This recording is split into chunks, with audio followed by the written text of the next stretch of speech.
ayuda a los humildes, pero a los impíos humilla hasta el suelo. Canten al Señor con acción de gracias, canten con arpa a nuestro Dios. No se deleita en la fuerza del caballo ni se complace en los músculos del hombre. El Señor se complace en los que le temen y en los que esperan en su misericordia.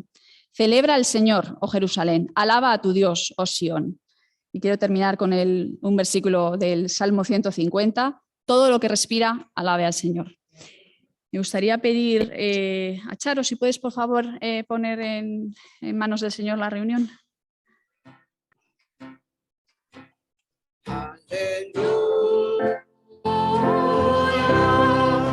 mi vida es Cristo.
esconder que no soy nada sin ti, oh fiel Señor.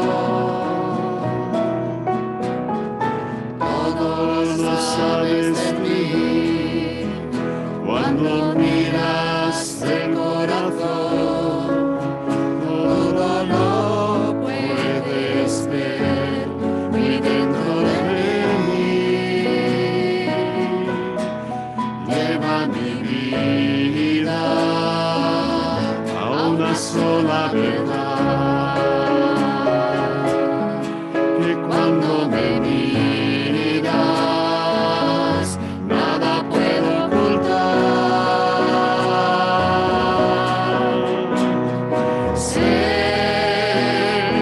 tu fidelidad que lleva mi vida más allá de lo que puedo imaginar. Sé que no puedo negar que tu mirada puesta en mí me llena de tu paz. Tus ojos revelan que yo nada puedo esconder, que no soy nada sin ti, oh fiel Señor.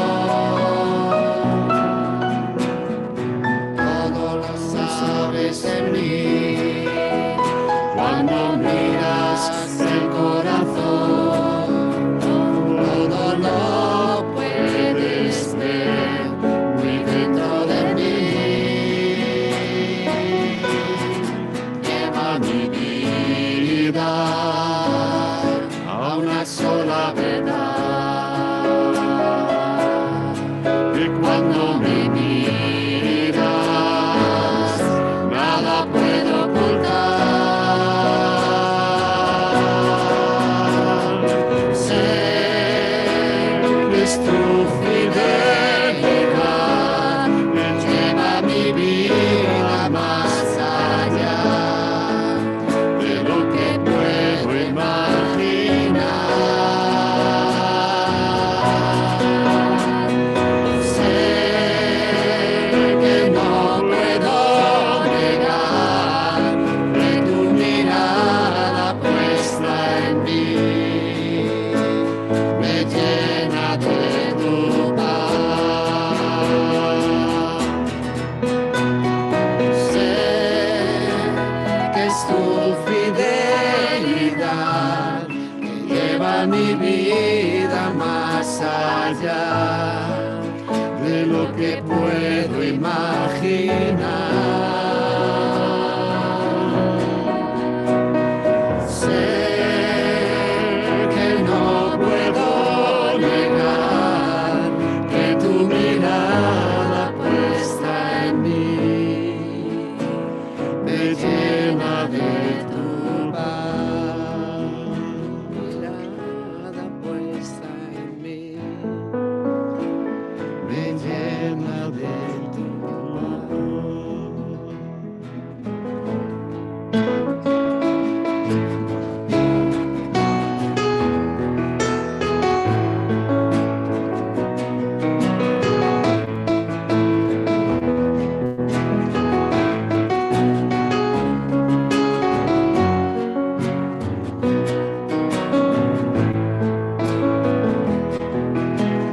Padre, acércame más.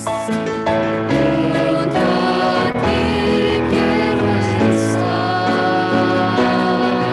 Con tu ayuda correré, la carrera ganaré, y que la paz de Dios reine en mí. Espíritu Santo, mi consuelo, fortaleza mía es. Andaré en tu verdad y la gloria te daré, y que la paz de Dios reine en mí. Señor, tengo hambre de más de ti. Avívame con tu fuego y verdad. Espíritu Santo,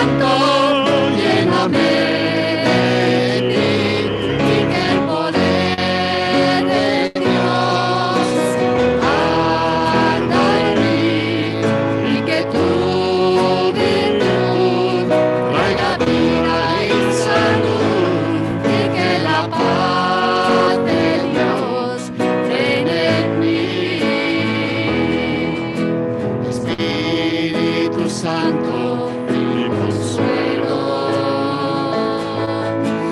Fortaleza mía es, andaré en tu verdad y la gloria que daré, y que la paz del Dios reine en mí. Señor, tengo hambre de más de ti. Avívame con tu fuego y verdad.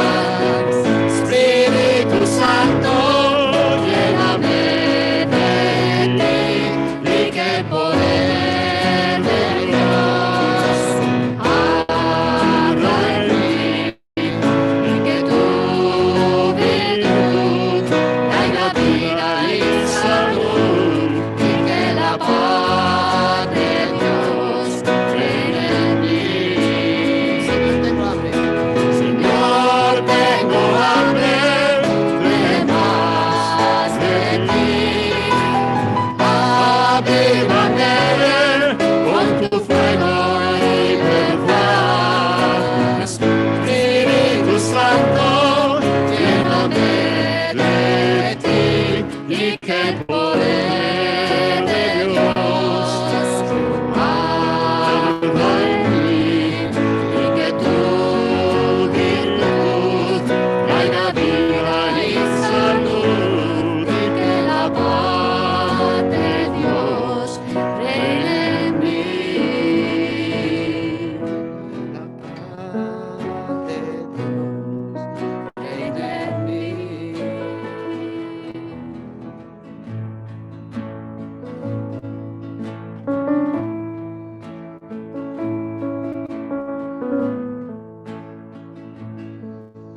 Como ciervo que brama por las aguas,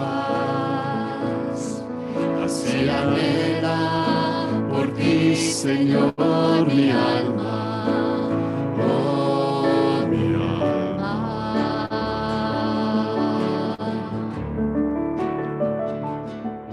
Como árbol plantado junto a aguas, así mi ser se deleita en tu palabra, tu palabra. Tu palabra.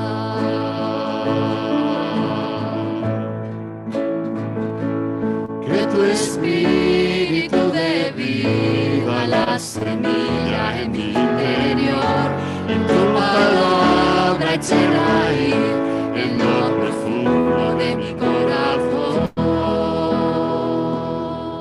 Manténme firme y arraigado en ti, Jesús, en tu amor. Toda mi vida rebosando de gratitud y adoración.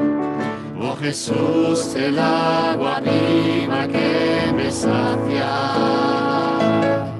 el deleite y el reposo de mi alma, de mi alma.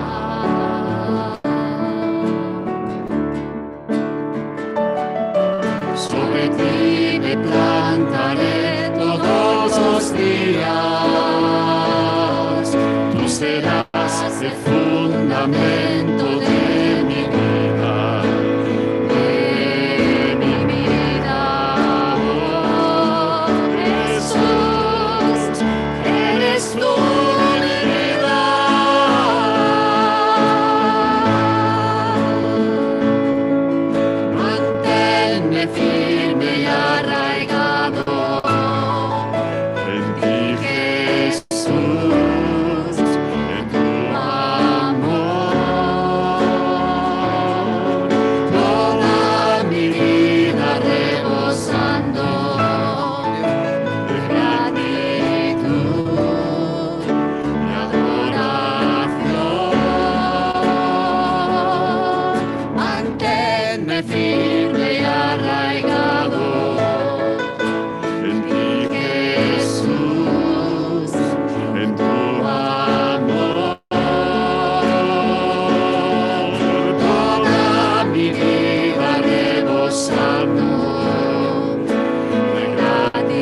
puedo hacer sin ti. Nada puedo hacer sin ti. Nada puedo hacer sin ti.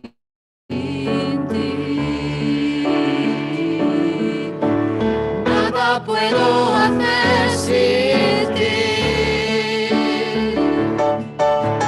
Nada puedo hacer sin ti. Nada puedo hacer sin ti. Nada puedo hacer sin ti. Que tu espíritu de vida, la semilla en mi interior, y tu palabra eche raíz en lo profundo de mi corazón. Que tu espíritu de vida, la semilla en mi interior, y tu palabra eche raíz en lo profundo de mi corazón.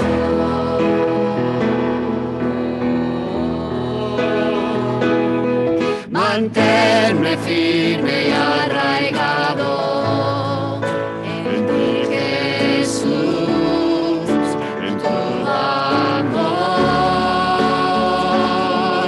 Toda mi vida rebosando de gratitud y adoración.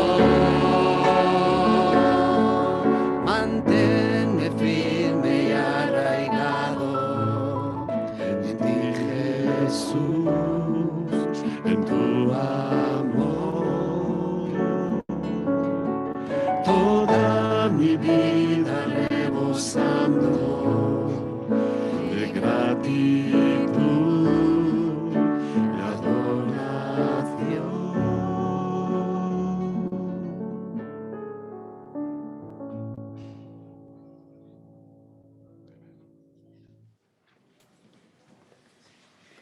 Bueno, pues ha llegado el momento de pasar a orar por los niños que van a ir a la escuela dominical. Creo que ya sabéis todos.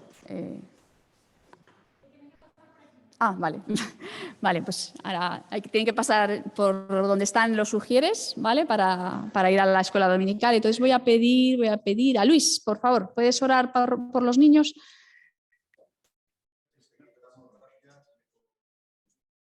Ya saben los padres que al final de cuando termine la escuela dominical tienen que ir a recoger a los niños a la barandilla.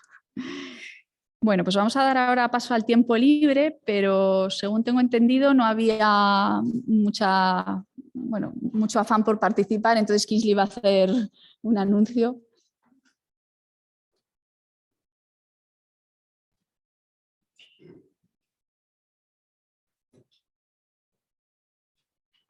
Buenos días. Muy bien, pues vamos a Colosenses 3. Bueno, el tiempo libre, como ya sabéis, antes veníamos y espontáneamente pues compartíamos y bien. El caso es que con un sitio más grande, bueno, Asunción, lo siento.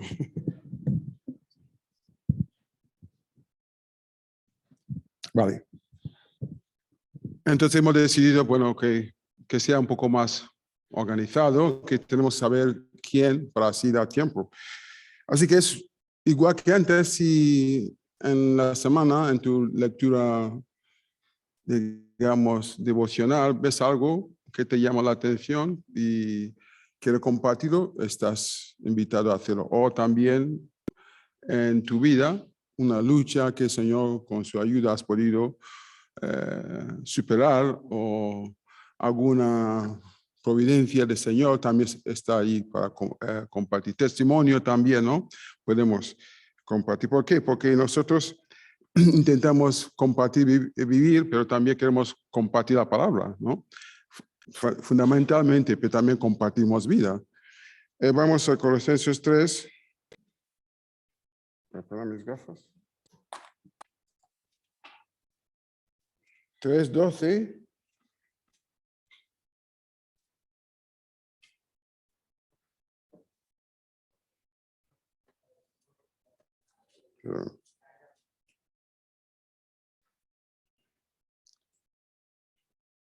Bueno, realmente lo que quiero compartir era de 6, 16, 17, pero aquí nos insta a vestirnos como escogidos de Dios, santos y amados, de entrañable misericordia, de benignidad, de humildad, de mansedumbre y de paciencia, soportándonos unos a otros, perdonándonos unos a otros.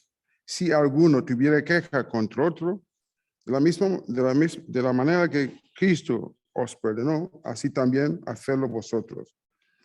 Y sobre todas esas cosas, vestidos de amor, que es el vínculo perfecto.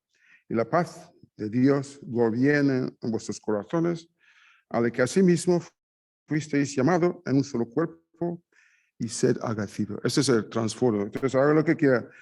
Eso es que uno de las, digamos, uno de los motivos del tiempo libre, ¿no? Que la palabra de Dios muere en abundancia en vosotros, enseñándoos y exhortándoos unos a otros en toda sabiduría, cantando con gracia en vuestros corazones, al Señor con salmos e himnos y cánticos espirituales. Y todo lo que hacéis, sea de palabra o de hecho, hacedlo todo en el nombre del Señor Jesús, dando gracias a Dios por medio de Él. Entonces, el tiempo libre más o menos es lo que queremos compartir, ¿no? Y vida, y palabra, y bendición del Señor entre nosotros. Bueno, así que os animo que cada semana cualquier hermano puede compartir. La única cosa que tiene que decirnos para que lo coordinemos bien, ¿no? Es lo único. Estamos invitados todos a compartir vida, palabra, bendiciones, ¿ok? Y testimonio.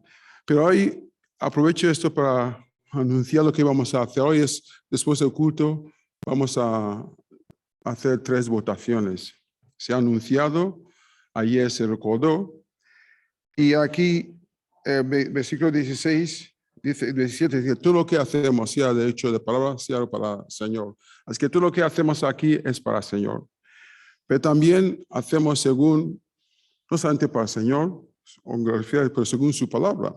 ¿Os acordáis cuando en Hechos 15, 22, cuando después de que algunos gentiles llegaron a conocer al Señor, pues los judíos cristianos insistían que tiene que circuncidarse? Entonces eso no estaba, es una nueva situación. Entonces tuvieron que pues reunirse a un concilio, primer concilio, y el 22, vamos a leer lo que dijo Jacobo. Hechos 15, 22.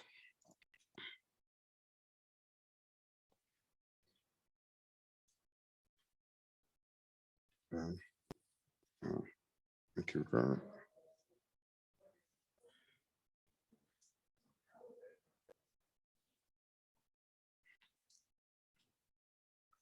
Entonces, después de explicar cómo los no judíos han llegado a conocer a Dios, recibir lo mismo, que entonces pareció bien a los apóstoles y los ancianos y con toda la iglesia elegir de entre ellos varones y enviarlos a Antioquía con Pablo y Bernabé. ¿No? Entonces, a veces la decisión que tomamos no solamente según lo hacemos por el Señor, pues también ante Dios y ante los hermanos, que todos, ¿no? Ante todos. Así que aquí, según nuestros estatutos, tenéis que tener copia. Si no lo tienes, los podemos mandar por formato electrónico para que tengáis. Y cualquier cosa que hacemos en cuanto a elección de ancianos, diáconos, todo está explicado ahí. Os voy a leer artículo 18 para que sepáis, o si recordaos, como las facultades que tenemos como asamblea, facultad de la Asamblea General. Entre muchas cosas podemos hacer, artículo 18.7, elegir y nombrar a los nuevos diáconos y ancianos mediante el siguiente procedimiento, mediante el voto favorable de la mayoría absoluta de los miembros que se hubiera reunido en una asamblea general. Por eso se anunció hace 2 semanas, así cumpliendo los plazos. Hemos dado en su día, anunciamos, propusimos a Ismael y Blanca como diaconisa y anciano y dimos 10 semanas de reflexión por si alguien tuviera alguna objeción. No me parece que tiempo es suficiente, hasta ahora hemos recibido. Entonces hoy, después del culto, vamos a hacer una reunión solamente votar. Vamos a tener papelitos con sí, no, abstención. Y vamos a votar tanto por Blanca como Ismael. Y otra cosa que vamos a hacer hoy, también el mismo, después, la Facultad de Asamblea General, también el artículo 18, punto 3, dice, autorizar los actos de compraventa y el gravamen de los bienes inmuebles que deberán ser sometidas a su consideración por parte del Consejo de Ancianos. Eso también lo hicimos, incluso votamos hace 3 años para comprar, vender y comprar. Como ha pasado 3 años, decimos, conviene por si alguien se lo ha olvidado, pues vamos a pedir otra vez la autorización para poder vender. Ya tenemos a alguien muy interesado, incluso no ha dado señal, pero tenemos que hacer las cosas conforme, no solamente conforme por Señor, sino también conforme a los estatutos y conforme a la ley también, ¿no? Así es lo que vamos a hacer después del culto, solamente votar. Y si tienes un voto delegado, pues por favor hazme saber, o bueno, para que conste en la votación, el cómputo final, ¿de acuerdo? Para que sepamos que, bueno, aquí mi mujer no está, me ha dado su voto. Miguel está reunido, así que me ha dado su voto. Georgina me ha dado su voto por escrito. Así, transparencia para que no haya ninguna queja. Así que si tienes voto delegado, por favor, me lo haces saber justo antes de la votación. Vamos a orar. Señor, gracias que eres Señor y cabeza de tu iglesia. Señor, estamos muy agradecidos que tú hayas pensado en nosotros, incluirnos en tu pueblo. Señor, también estamos bendecidos por todos los hermanos que tenemos, por los dones, por su vida, por su generosidad hacia ti, Señor. Y gracias que podemos compartir vida, podemos compartir experiencia, podemos compartir tu palabra, podemos compartir alegría. Pero, Señor, también queremos compartir esto con los que no te conocen. Señor, gracias por el culto de hoy. Pedimos por la predicación. Gracias por los himnos y las oraciones cantados que hemos compartido hasta ahora. Sea tú, Señor, glorificado en medio nuestro. En el nombre de tu Hijo amado. Amén. Perdón.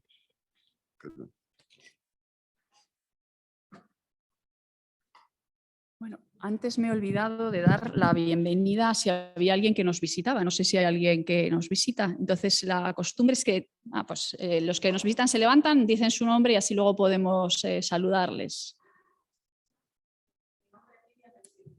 Miriam, muy bien, bienvenida. ¿Y? Erika, muy bien, pues nada, sed bienvenidas las dos. Pues vamos a pasar ahora a la mesa y para pasar a la mesa quisiera que meditáramos en una historia que es muy conocida, que está en Mateo 15. No la voy a leer, sino que os la voy a ir como contando, porque es una historia bastante conocida por todos y a medida que os la voy contando, pues voy a ir resaltando algunas cosas que bueno, pues me parecen interesantes para plantearnos delante de la mesa. Entonces, bueno, pues como os decía, está en Mateo 15 y en ella nos cuenta que Jesús, poco después de tener una discusión con los fariseos acerca de la obsesión que tenían ellos por cumplir con todo el tema de los lavamientos y las abluciones y tal antes de comer y todo eso, pues Jesús como que, bueno, decide salir de en medio de todo ese entorno y se dirige a una región que es una región gentil y que está en la zona de Tiro y de Sidón. Y allí se encuentra con una mujer cananea. Esa mujer, viendo que se acerca Jesús a esa zona, se pone a gritarle a pleno pulmón, diciendo: Señor, hijo de David, ten misericordia de mí. Mi hija está gravemente atormentada por un demonio. Y se queda callada y no oye ningún tipo de respuesta por parte del Señor ni por parte de los discípulos. Es un silencio absoluto. Los discípulos empiezan un poco a estar molestos porque la señora insiste, ¿no? Entonces le piden a Jesús que la eche. Échala porque está molestándonos, ¿no? Está llamando la atención y todo el mundo está molesto con lo que esta señora está haciendo, ¿no? Y la respuesta del Señor es un poco extraña, ¿no? Porque les dice que yo no he sido enviado sino a las ovejas perdidas de Israel. Parece que no es una respuesta como muy adecuada para lo que le estaban pidiendo los discípulos. Y bueno, pues nada, ella, a pesar del silencio que había recibido de parte del Señor y de escuchar a los discípulos decir que el Señor había sido enviado a las ovejas perdidas de Israel, ella sigue insistiendo, se acerca, se postra delante del Señor y le ruega: Señor, socórreme. Y la respuesta de Jesús es muy sorprendente, ¿no? Creo que ya la conocéis, pero dejadme que antes de ir a la respuesta miremos algunas cosas que me parecen muy interesantes de la actitud de la mujer.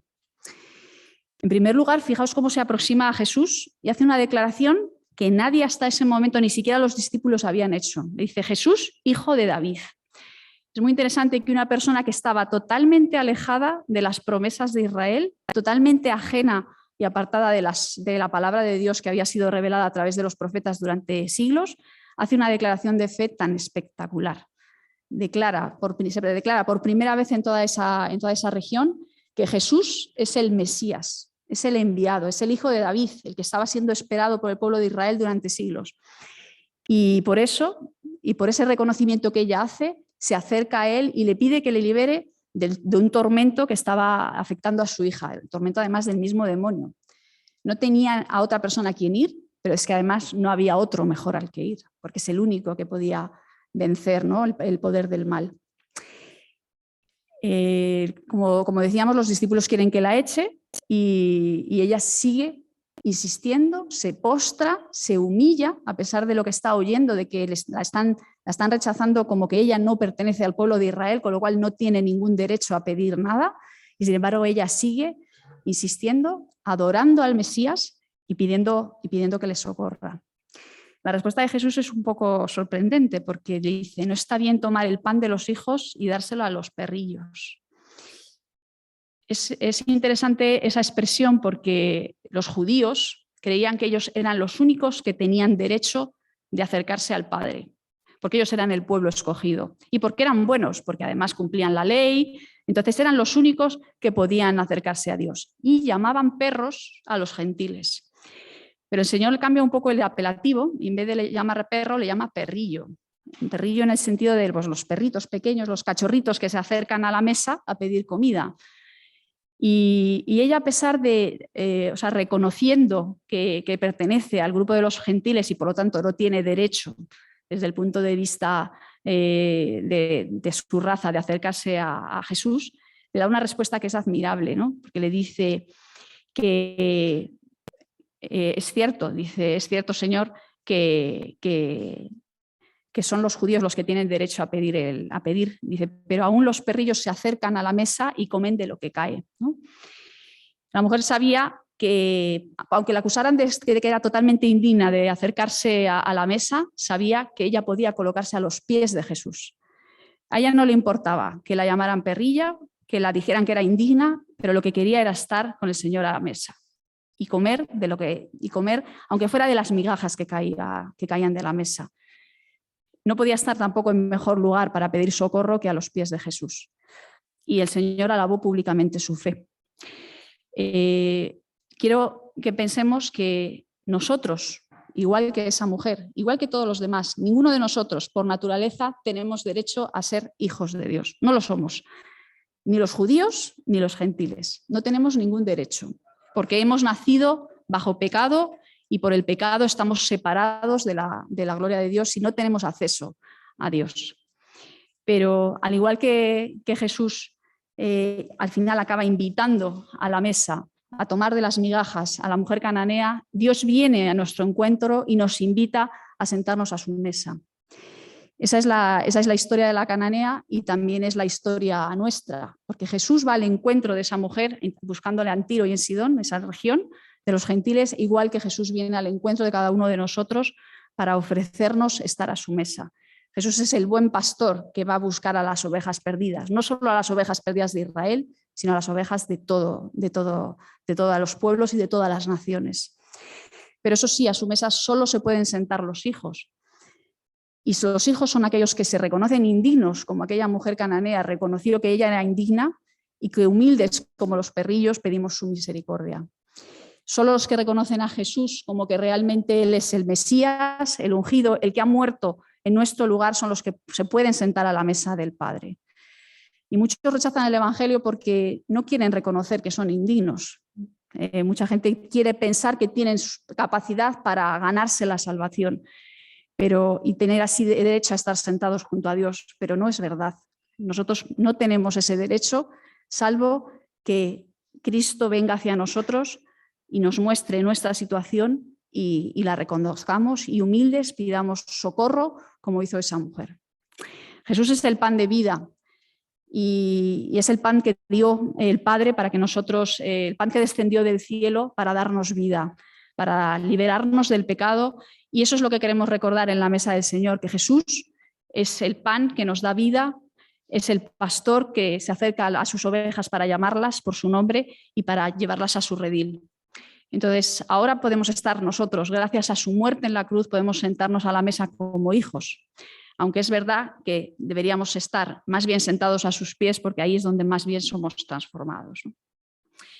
Me gustaría pedir que dos personas libremente... libremente no. Perdón. Rudy y Mercedes, que vengan a dar gracias por el pan y el sistema tradicional. Entonces...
Cargando mi pecado a cruz.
escuchar tu dulce voz. Tú eres la razón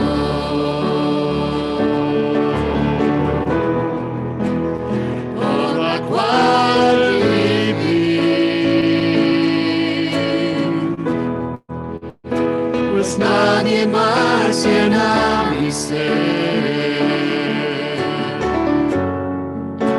En tu presencia hallaré. Ayúdame, Señor, a estar cerca de ti.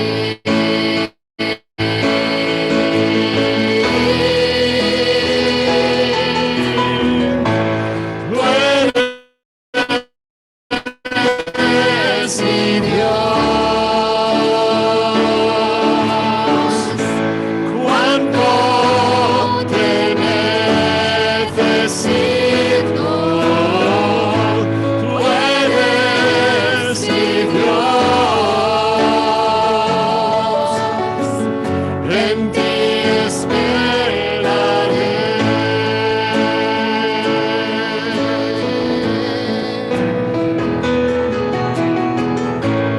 Tú eres mi Dios. Cuando te necesito, tú eres mi Dios. En ti esperaré.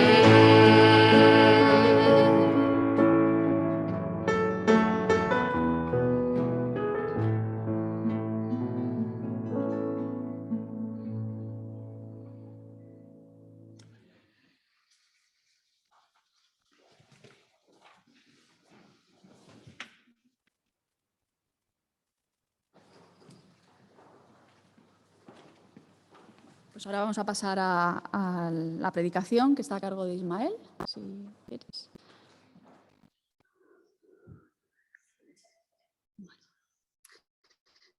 Señor, te damos gracias por este día. Gracias porque tú un día nos mostraste cuánto te necesitábamos de verdad y nos atrajiste a ti, Señor. Gracias porque no dudaste en dejar tu trono, no dudaste en despojarte de todo para vivir como un hombre y ganar así nuestra salvación.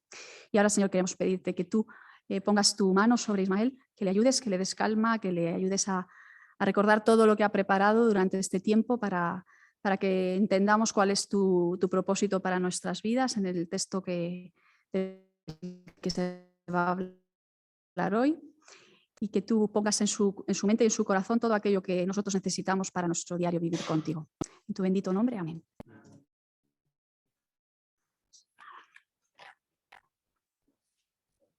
Ya. Vale, perfecto, estupendo. Sí. ¿Qué tal? Buenos días a todos.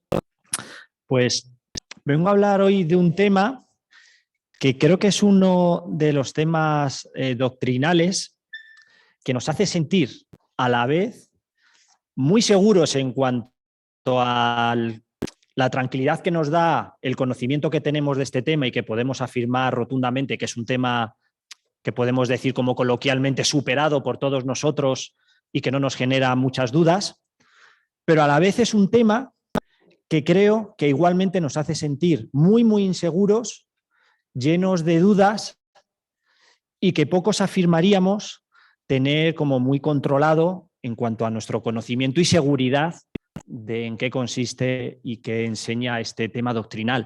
Y es el tema de las obras.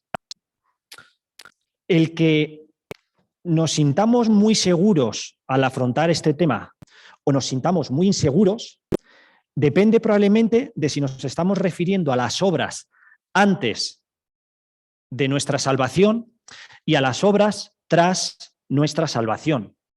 Si hablásemos de nuestras obras antes de la salvación, ahí creo que es donde sí que nos vamos a sentir, como he dicho, muy seguros en lo que pensamos acerca de este tema, ¿verdad? De hecho, sería uno de los pilares de nuestra fe y de nuestro credo, la salvación solo por fe y no por obras, la gracia de Dios.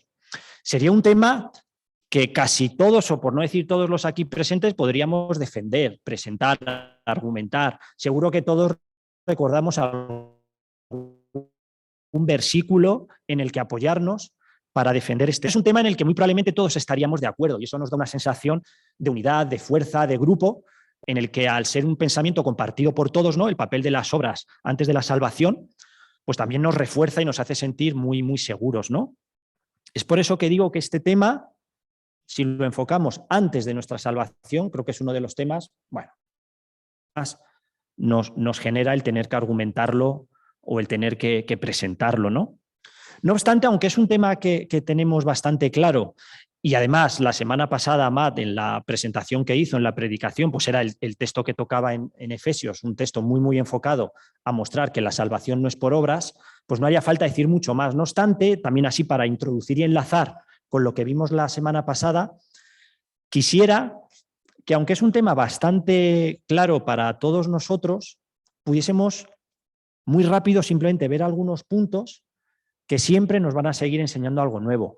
Y el primero de ellos es que la salvación, nos dice Efesios, que no es por obras, pero no porque esa fue la opción que escogió Dios entre un abanico de posibilidades. A ver, ¿cómo va a ser la salvación? Puede ser por A, por B, por C o por D. Pues mira, voy a elegir B, que sea por fe, pero pues podría haber sido por obras, pero Dios escogió que fuese por fe. No, no es una opción. No es algo que tenemos que creer porque hay un versículo que lo dice o porque es el método que Dios escogió. Realmente las obras no son una opción. No puede ser. Y no puede ser porque vimos que si fuese por obras, nadie se salvaría. Nadie. Porque ningún hombre podría cubrir o alcanzar los requisitos exigidos por esas obras, dada su condición que nos está recordando Efesios, de muerte espiritual, totalmente sometido a la corriente de este mundo, al príncipe de este mundo y a nuestra propia carne, lo cual nos hace ser, dice Efesios, hijos de desobediencia, hijos de ira.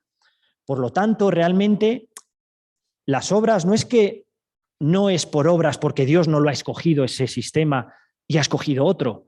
Es que no podía ser, no es una opción que sean las obras. Además, si fuese por obras, nos haría a nosotros los autores de la salvación. Y Efesios nos está recordando que el único autor es Él.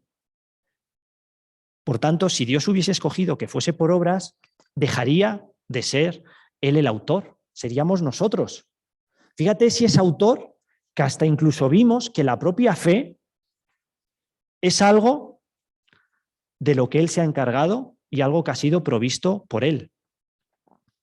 Mucho cuidado aquí, porque nosotros, los evangélicos, los protestantes, que afirmamos con rotundidad, que discutimos, que argumentamos con mucha fuerza que la salvación es por fe, incluso miramos así con cierto desprecio a quien afirma que es por obras, mucho cuidado, porque a veces podemos incluso hacer de nuestra fe una obra. Podemos hacer de nuestra fe la única obra que hay que hacer.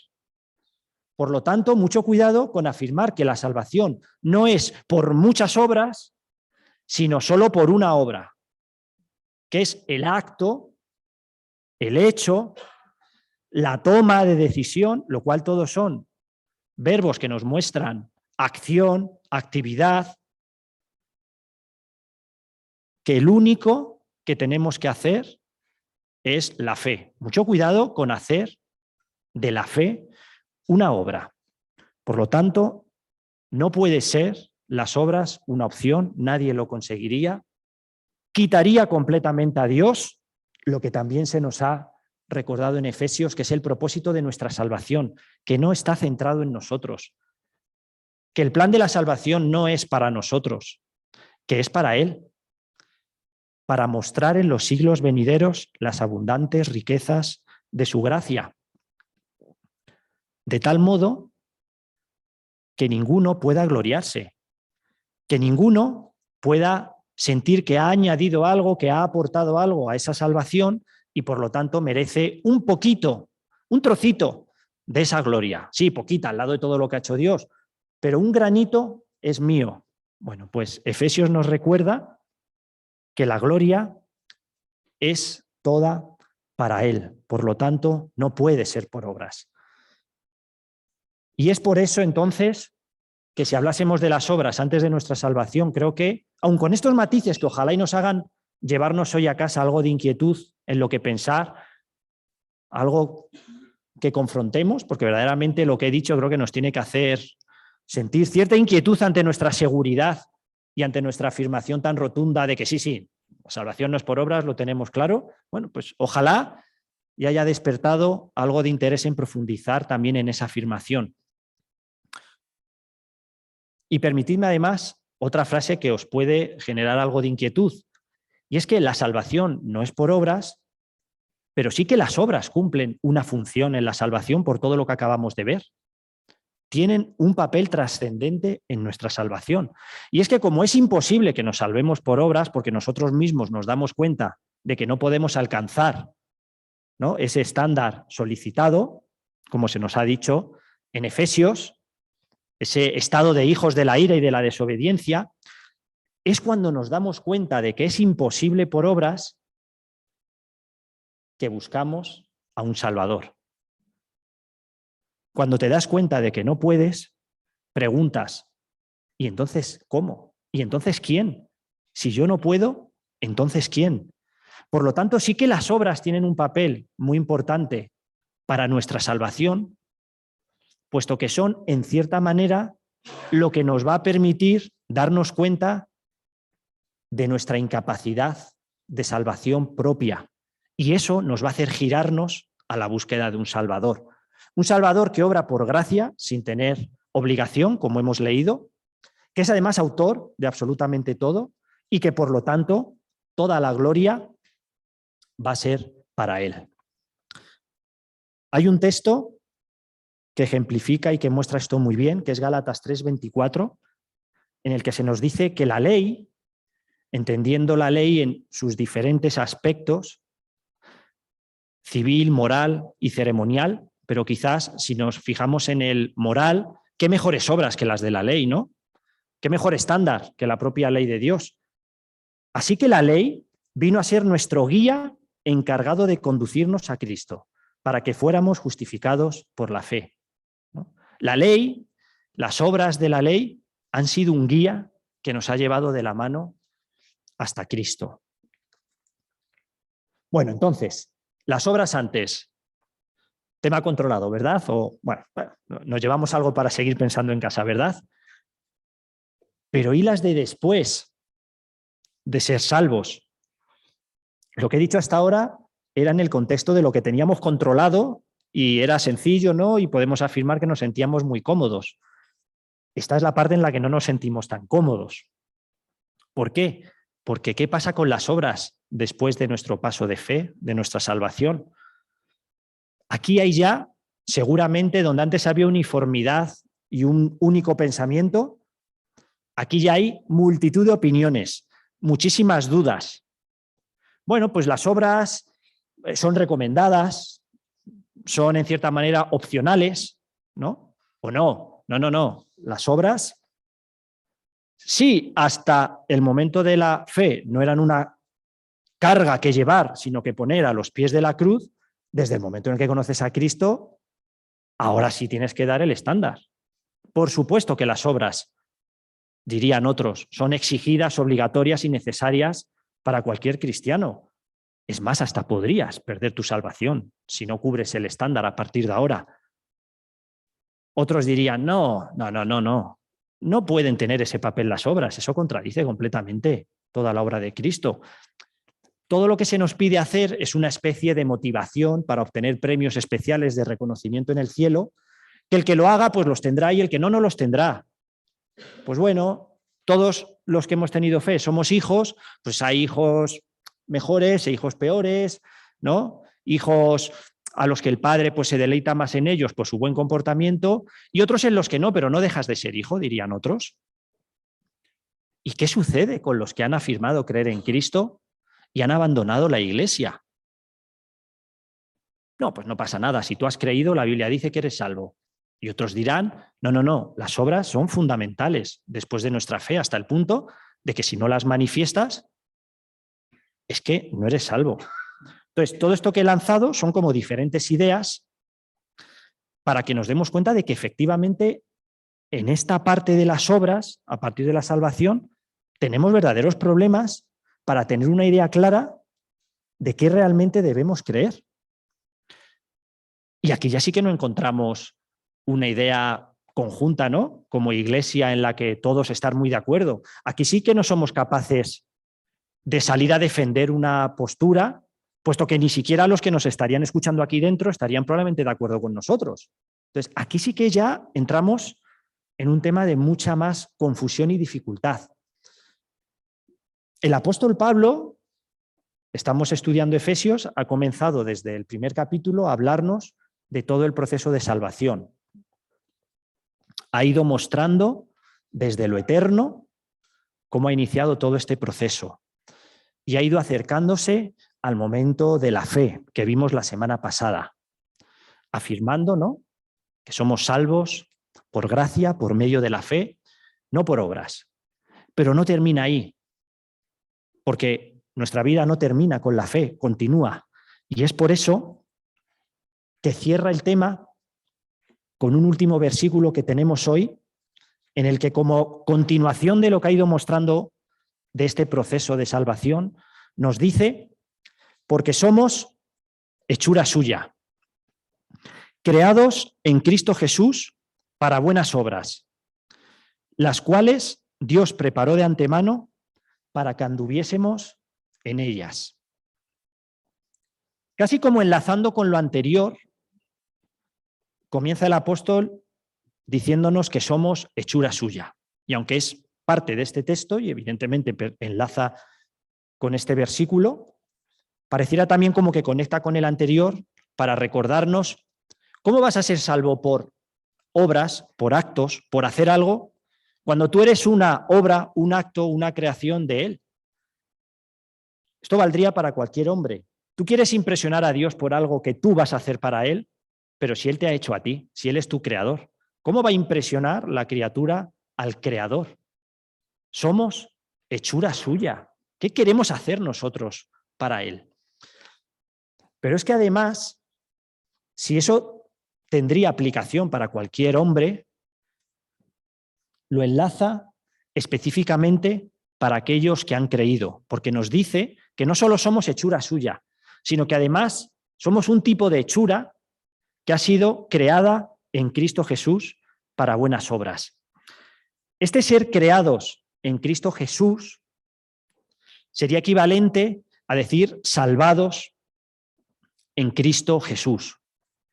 Ya hemos visto en los versículos anteriores, que totalmente enlazan, porque pues, el texto es una unidad que tenemos que ir leyendo de forma continua, que ha asociado este darnos vida, dice el texto, que nos dio vida juntamente con Cristo, por gracia sois salvos, ¿no? Nos dio vida en Cristo y nos dice que eso nos ha hecho salvos por gracia. Está asociando el dar vida al ser salvos. Además, durante todo el texto de Efesios, desde el primer versículo del capítulo 1, hemos visto que hemos sido bendecidos en Cristo, escogidos en Cristo. Es constante la presentación de todo lo que ha sucedido en Cristo, en el contexto de la salvación. Por tanto, cuando nos está diciendo que hemos sido creados en Cristo Jesús para buenas obras, nos está diciendo que hemos sido salvados para buenas obras. Por tanto, si el versículo 2, 8 y 9, que yo creo que muchos, ¿no?, conocemos de memoria y del que escuchamos una exposición la semana pasada, ¿no?, porque por gracia sois salvos, somos salvos por medio de la fe, ¿no? Y esto no de vosotros, pues es don de Dios, no por obras, para que nadie se gloríe. Ese es Efesios 2, 8, 9. Esa es la primera parte de esta frase. No salvos por obras. Pero el versículo 2.10 nos dice que sí salvos sí para obras. Y aquí es donde el lenguaje nos ayuda muchísimo. Por y para. La causa y el efecto. La causa de nuestra salvación, nos dice Efesios, que no son las obras. Pero el efecto de nuestra salvación son las obras. No salvos por obras, pero sí para obras. Obras, además, que han sido preparadas por Dios de antemano para que andemos en ellas. En línea con todo lo que nos está mostrando Efesios, el autor de absolutamente todo es Dios. Lo hemos visto desde el primer versículo. Dios como autor. Un Dios que no se encarga únicamente de llevarnos hasta el momento de la fe para luego dejarnos y que ya cada uno de nosotros camine solo para ver hasta dónde es capaz de llegar. No, un Dios que no nos deja solos a partir de ese momento, que se ha encargado de todo, desde el principio hasta el final. Y lo ha hecho preparando unas obras de antemano.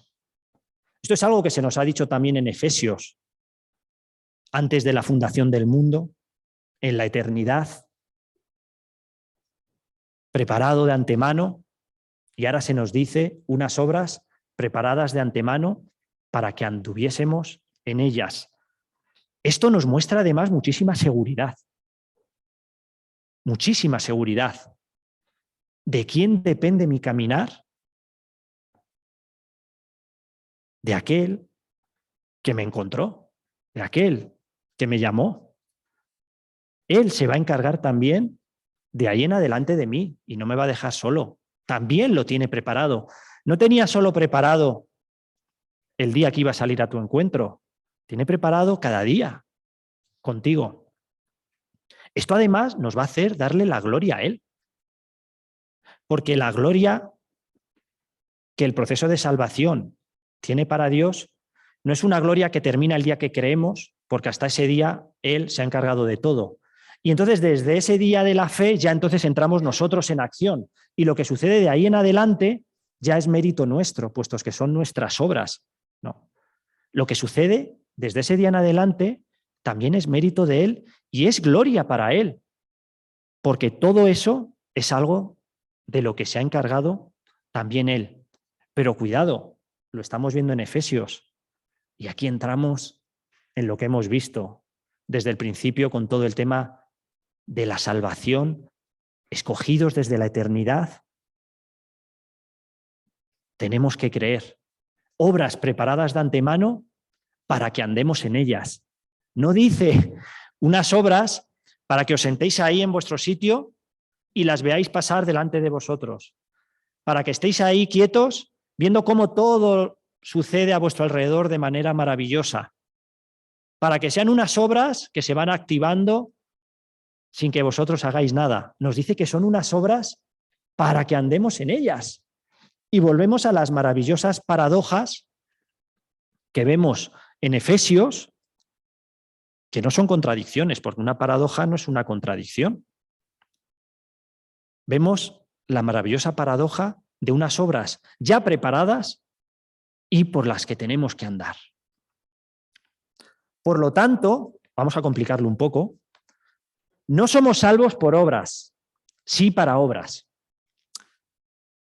Y no somos salvos por obras, pero no somos salvos sin obras. Y aquí a lo mejor hay que detenerse, ¿no? ¡Qué barbaridad! ¿Qué acabo de decir? No salvos sin obras.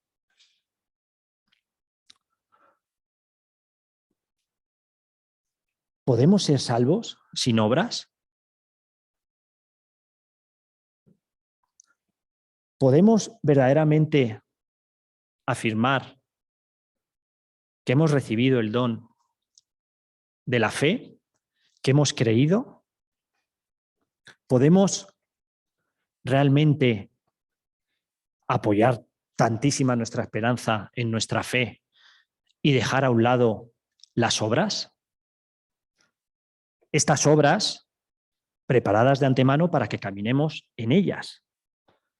No esas obras de las que hemos hablado al principio, que buscan ganar la salvación por medio de nuestros propios méritos. Fe y no obras. Necesitamos realmente redefinir qué es la fe, qué es creer, qué sucede cuando nosotros creemos. Creo que cometemos el error de enfatizar tanto, porque es muy importante para nosotros como pueblo evangélico, el papel de la fe y lo que sucede con la fe, que al final convertimos la fe en que en tu ficha, donde pone tu nombre, apellidos, dirección, teléfono, fecha de nacimiento, salvo y un cuadradito en blanco, pareciera como que la fe es que el día que crees te marcan ahí, ¿no? Como una marquita o una X en ese cuadradito de ya eres salvo, esto es la fe. Que donde ponía que no eras salvo, ahora eres salvo. Y todo lo demás sigue igual en tu ficha. Ya se usará esta ficha al final de los tiempos para ver los que son salvos y los que no. A veces hacemos de eso nuestra fe, pero realmente lo que nos muestra la palabra es que el creer es precisamente lo que hemos visto aquí, el ser creados en Cristo, el ser rehechos en Cristo. ¿Estáis pensando en este texto? Si alguno está en Cristo, nueva criatura es. Las cosas viejas pasaron, todas son hechas nuevas. Y a veces pensamos que todas las cosas son hechas nuevas, es como un reseteo de, bueno, Dios tenía ahí tu lista de pecados y en el momento en el que crees, las cosas viejas pasaron, se borra la lista, todo es hecho nuevo, empieza la lista en blanco y es como un reseteo de volver a empezar. Claro, y así pasa. Yo recuerdo de niño, auténtico pavor cuando sentía que la lista se llenaba y tenía que volver a hacerla nueva y en blanco. Y entonces volvía a pedir a Dios perdón y volvía a convertirme de nuevo para que mi lista fuera limpiada y ser hecho una nueva criatura de nuevo. Pero es que el ser hecho una nueva criatura no es un reseteo de tu lista de pecados que empieza una vez más en blanco. Es que, como nos dice Ezequiel, recibes un corazón nuevo, un espíritu nuevo, su espíritu, el cual hará, dice Dios, que andéis en mis estatutos y guardéis mis preceptos y los pongáis por obra. La fe es un acto que provoca un proceso, que hace que suceda un proceso no de cambio de una casilla en tu ficha en la que ahora pone salvo, no salvo, ahora es salvo, antes no lo era. Es una transformación total de tu persona recibiendo un nuevo corazón, un nuevo espíritu, el Espíritu Santo morando en ti, de tal modo que reflejas la vida de Cristo, que tienes unas nuevas prioridades, que tomas las decisiones de una forma nueva. Eres una nueva criatura que no tiene nada que ver con la anterior. Eso es lo que la Biblia muestra que es la fe y que sucede a partir de nuestra fe. Por lo tanto, si estamos afirmando que la salvación es ser hecho una nueva criatura, un nuevo corazón, ser guiado por el Espíritu, reflejar la vida de Cristo a partir de la tuya y caminar por unas buenas obras que aquel que te ha salvado ha preparado de antemano para que andes por ellas, y eso no está pasando. No me preguntes, por favor,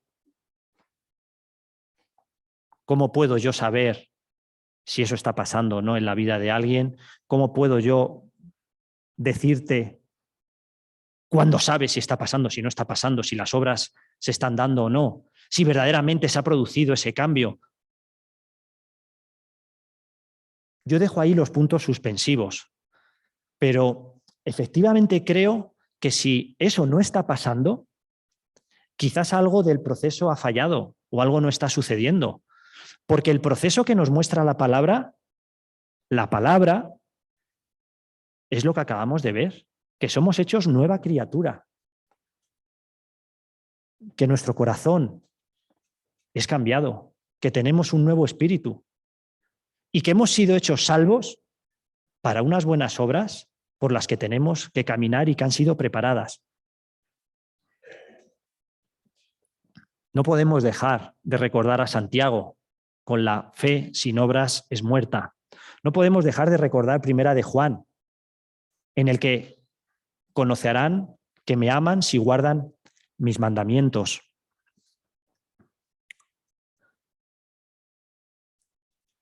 Este proceso lo vemos en Romanos 6:22, por ejemplo. Mas ahora que habéis sido libertados del pecado y hechos siervos de Dios, tenéis por vuestro fruto la santificación y como fin la vida eterna. Un proceso, el de la salvación, que es un proceso que erróneamente, por tener una identidad evangélica y diferenciarnos de otros, hemos querido ubicar la salvación como un instante en el tiempo de duración muy, muy cortita que sucede diciendo una frase y que ha empezado y ha terminado en el momento que inicias y terminas esa frase. Pero esto no es lo que vemos en la palabra. En la palabra vemos un proceso. Y nosotros eliminamos el proceso y decimos, bueno, donde dice, ¿no?, que hemos sido hechos siervos de Dios y que tenemos por fruto la santificación y como fin la vida eterna, nosotros nos quedamos con que somos libertados del pecado y tenemos la vida eterna. En lugar de verlo como un proceso lleno de componentes que la palabra afirma que tienen que suceder todos, nosotros nos quedamos con que con la fe ya tienes la vida eterna. En Efesios hemos visto que el proceso de salvación es un proceso que comienza en la eternidad y termina en la eternidad. No es un punto únicamente en el tiempo, la salvación. Un proceso que ha iniciado Él desde la eternidad y que está desarrollando día a día en nosotros y que va a culminar con su regreso.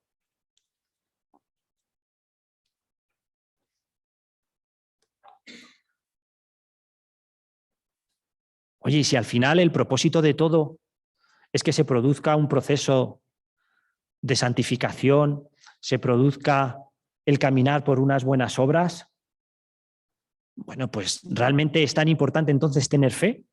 Pues ¿no será entonces mejor tener esas obras que son el objetivo al que llegar? Y si lo tienes, si no tienes fe, pues ¿qué más da? Si al final lo importante es que se produzca ese camino, ¿no? Oye, me he saltado alguna etapa del camino, pero estoy en el camino. Me he saltado la de la fe, pero estoy caminando en las buenas obras. ¿Es eso también posible? ¿Puedo conseguir ese fruto final? Si produzco ese fruto, ¿qué más da que no sea a través de la fe, ¿no? Y de hecho esto es muy peligroso porque a veces afirmamos, oye, me avergüenzo casi a veces de la iglesia porque lo que veo ahí fuera a veces es mucho mejor. A veces veo más amor ahí fuera que aquí. Veo personas entregándose a otros con sus vidas, con sus sacrificios, con sus servicios, mucho mayores que los que hacemos en la propia iglesia. ¿De qué sirve nuestra fe si luego vemos que aquellos a los que decimos que no tienen fe producen frutos mejores que los nuestros? Esto lo decimos a veces. Por eso también tenemos que, si tenemos que redefinir qué es la fe, también tenemos que redefinir qué son las buenas obras. Y necesitamos reflexionar en esto, porque lo que nosotros llamamos buenas obras, los hombres, no quiere decir que eso sea lo que Dios entiende por buenas obras o a lo que se refiere. Los ojos con los que analizamos las cosas para determinar si son buenas obras o no, los ojos con los que se debe analizar o la Biblia analiza no son nuestros ojos, son los ojos de Dios. Y el que nosotros aprobemos cosas y lo consideremos bueno y le demos un 10 a algún hecho, actividad, comportamientos, digamos, es que esto es de 10. No quiere decir que el que nosotros otorguemos nuestra aprobación haga que Dios otorgue su aprobación a esos hechos. Vemos en la palabra que lo que Dios aprueba no es necesariamente lo que nosotros aprobaríamos o lo que nosotros aprobamos. Dios dice, no veo a nadie hacer lo bueno, aun considero vuestras justicias, vuestras cosas rectas de cómo se debe hacer, trapo de inmundicia. ¿Cómo puede decir Dios esto? ¿Cómo puede decir que no ve nada bueno? Pero si nosotros vemos muchas cosas buenas ahí fuera. Hombre, entiendo que algunas cosas no las considere perfectas, pero tanto como para decir que nuestras justicias son como trapos de inmundicia para Él. Bueno, es que lo que Dios aprueba no es lo que nosotros aprobamos. Y lo que a Dios le agrada no es lo que a nosotros necesariamente nos agrada. Nosotros cuando miramos nuestra propia vida, o lo que vemos ahí fuera, o lo que vemos en la iglesia, hay muchísimas cosas que nos agradan. Pero eso no quiere decir que eso sea lo que a Dios le agrada y lo que Dios busca. Vemos como para Dios la actitud y lo que promueve lo que hacemos es muy importante y que por encima de lo que traigamos como presentes para Él, por encima de lo mejor que tengamos, lo mejor que podamos hacer o traerle, eso no quiere decir que eso sea lo que Él quiere.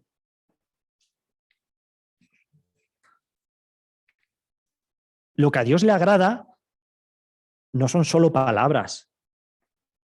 Podemos decir muchas cosas, podemos decir cosas preciosas, pero los oídos de Dios no son nuestros oídos, porque Él no solo escucha, sino que Él mira también el corazón.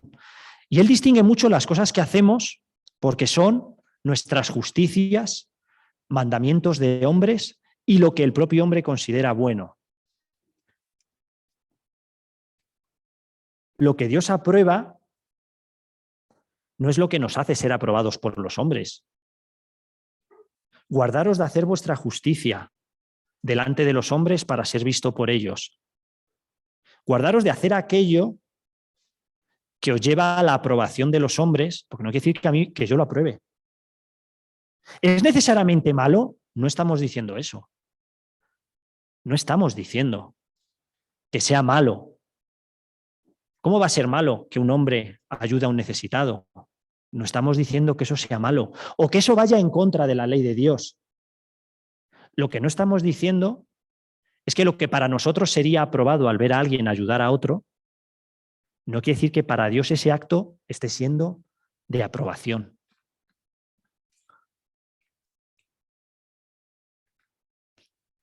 Porque los actos que Dios quiere de nosotros son aquellos que llevan a que se le glorifique a Él. Son aquellos, esa forma de vivir, esa forma de comportarnos, esas buenas obras, son aquellas que nos tienen que llevar a nosotros y a otros a glorificarle a Él al verlas.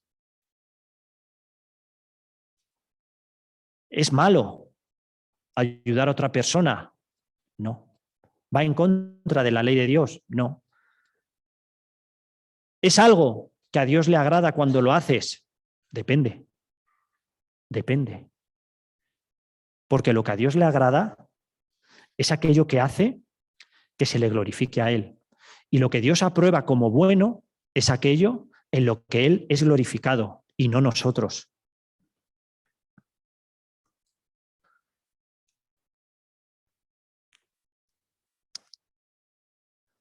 Lo que Dios está esperando de nosotros son unos sacrificios espirituales que son aceptables a Él por medio de Jesucristo.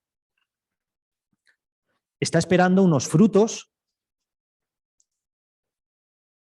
que son por medio de Jesucristo, para gloria y alabanza de Dios.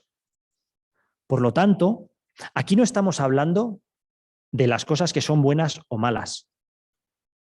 Y si miramos nuestra vida, la de la Iglesia o lo que vemos en el mundo, sí que vemos cosas buenas, por supuesto. Sí que vemos cosas conforme a la ley de Dios.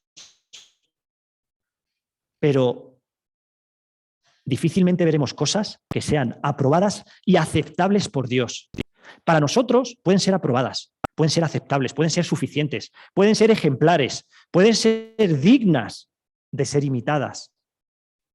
Pero si estamos hablando de presentarnos delante de Dios con esos sacrificios, con esas obras, con esos frutos, solo serán aceptados por Dios por medio de Jesucristo y para su gloria. Él, cuando nos ve, cuando nos mira, cuando ve lo que estamos haciendo, nos ve a través de Jesucristo. Solo podemos traer esos sacrificios aceptables a Él a través de Jesucristo. Por tanto, las obras, y esto tiene también mucha aplicación para nuestra vida a partir de nuestra fe. No solo para decir, no, los que no tienen fe, sus obras no pueden ser aceptadas, porque Dios no las va a aprobar porque no están en Jesucristo. Perfecto, totalmente de acuerdo. Pero cuidado, tú que tienes fe y quieres agradar a Dios, también ten mucho cuidado con qué obras quieres traer a Dios. Porque las obras que Dios aprueba son aquellas que son fruto de lo que Él ha hecho en nosotros y que no serán utilizadas nunca como nuestros méritos, sino que serán utilizadas para su gloria, para mostrar al mundo la gloria de Dios, para hacer en nosotros una obra que haga que le glorifiquen al vernos.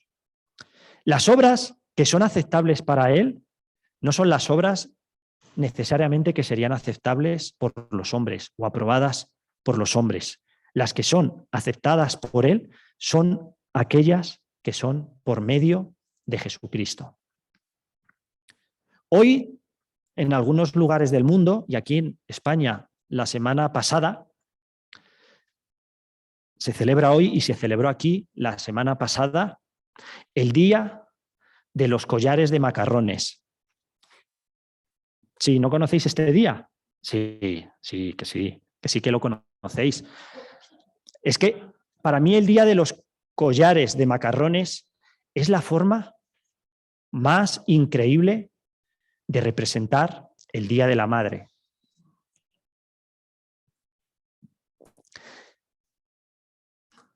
El Día de la Madre, el día en el que una madre se complace por recibir un collar de macarrones.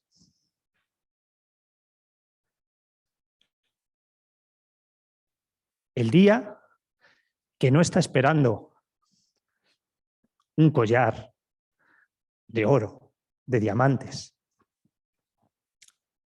El día que acepta y que aprueba y que recibe con alegría un collar de macarrones. Porque el que se lo entrega nunca podría ser su hijo por haberle traído un collar de diamantes. Porque cualquiera que toque a su puerta ese día y le diga, mira lo que te he traído, un collar de diamantes, no va a sustituir jamás el collar de macarrones que le regala a su hijo, su hija. Porque esa madre sabe que ese hijo no gana el ser hijo por la calidad del regalo que trae. Puesto que no hay regalo, y aquí es donde la ilustración tampoco podemos llevarla al extremo, que podría aceptar para hacer de alguien su hijo. No hay persona con el suficiente mérito para ganarse que esa madre le acepte ese collar y por ello pase a ser su hijo desde ese momento. No son nuestras obras las que nos harán hijos, pero no son nuestras obras tampoco las que nos hacen ganarnos la calidad de hijo. Son nuestras obras vistas a través de Jesucristo. Son las obras preparadas de antemano para que caminemos en ellas. Son las obras que son frutos, no méritos. Y son esos collares de macarrones que para otros no tendrán ningún valor, pero para Dios sí. Y es lo que estamos viendo en Efesios, y hoy cerramos una sección que empezamos hace unas semanas en el versículo 1, en el versículo 2 del capítulo 1, diciendo, bendito Él. ¿Recordáis? Bendito Él, que nos bendijo con toda bendición espiritual en los lugares celestiales. Y hoy tenemos que cerrarla diciendo, bendito Él que nos salvó, que nos dio la fe y que ha preparado esas obras para que caminemos por ellas. Amén.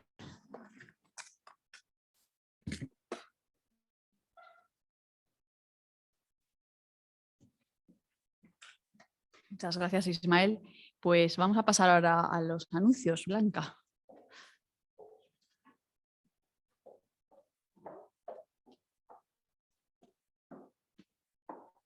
Bueno, buenos días. Pues ya sabéis que el día 29 tenemos nuestro culto evangelístico.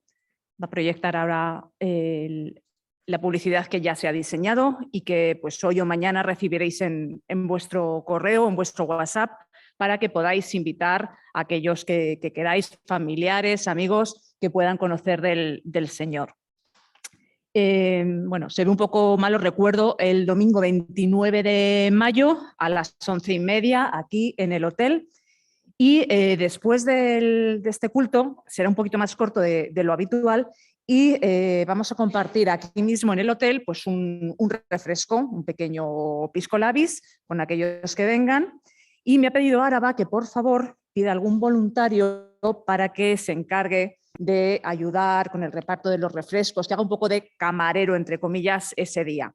Así que si alguien se ofrece, que hable ahora o que luego hable con Áraba para el día 29, después del culto, simplemente atender a los invitados y ofrecerles algún refresco que se va a servir aquí en el hotel.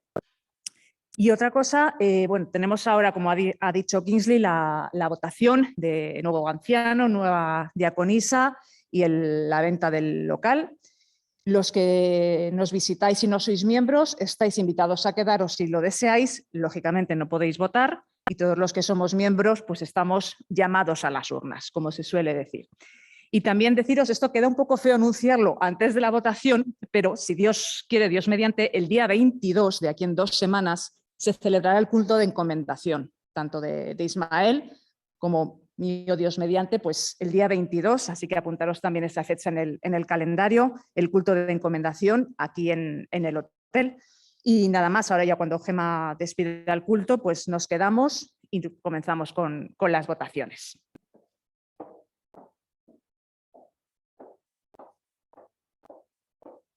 Bueno, pues nada, vamos a dar por despedido el culto pidiendo... Taito, ¿puedes orar para concluir?